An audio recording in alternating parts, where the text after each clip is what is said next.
بسم الله الرحمن الرحيم. حميم والكتاب المبين إنا جعلناه قرآنا عربيا لعلكم تعقلون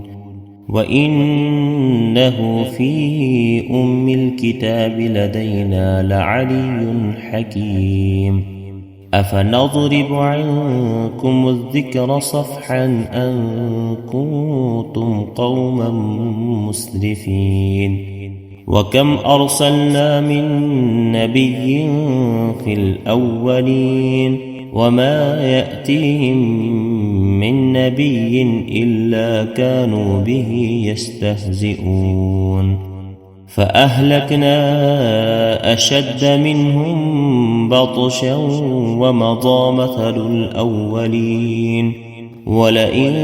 سألتهم من خلق السماوات والأرض ليقولن خلقهن العزيز العليم الذي جعل لكم الأرض مهدا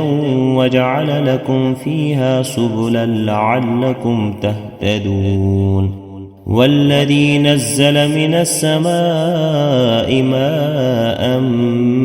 بقدر فأنشرنا به بلدة ميتا